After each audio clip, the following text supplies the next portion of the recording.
Now, today, the White House released a broad overview of the president's tax cut proposal, a one-page sheet outlining changes to both individual tax rates and proposing a deep cut to the top rate for all businesses, cutting it to about 15%. Although many details are missing, what we do know about this proposal is that it could benefit some of the wealthiest Americans, including, it has to be said, President Trump himself. Let's bring in CNN Money correspondent Cristina Alesci. And Cristina, we don't know exactly how this will impact the president because he does not release his tax returns. But based on what we do know, will he benefit from his proposal? Well, with the limited information that we have, it looks like a boon for him and other wealthy Americans like him. And three main reasons for that. One, it's going to eliminate the alternative minimum tax, which is designed to really make sure the wealthy pay their fair share. Number two, it's going to lower the tax rate for the kind of business he owns specifically. This is just not the corporate tax rate, but this is specific to the kind of business he owns.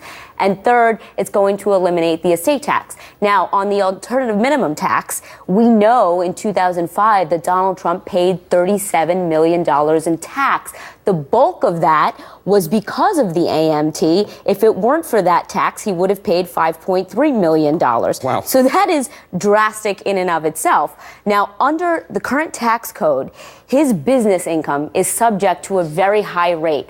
It's not necessarily what he pays, but it's the 39.6% rate under current law. Under his own plan, the business income, that same business income, would be subject to 15%. So that could result in tens of millions of dollars in savings for him personally. Look, every time the administration is going to talk about tax policy, this question of whether or not it benefits him and how is going to continue to come up. It came up today in the briefing, and Treasury Secretary Steven Mnuchin totally avoided the question. Listen.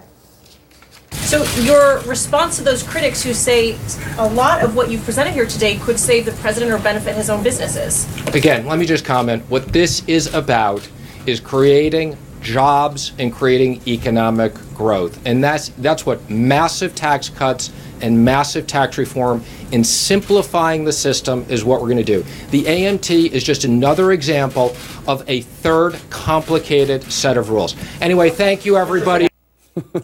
This proposal also could theoretically benefit his children.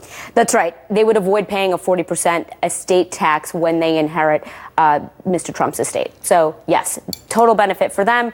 Again, it's really hard to tell whether or not he's going to deliver on this campaign promise to help the little guy, but we're going to try and figure it out. Cristina Alesci, thank you so much. Finally from us tonight, we noticed some numbers.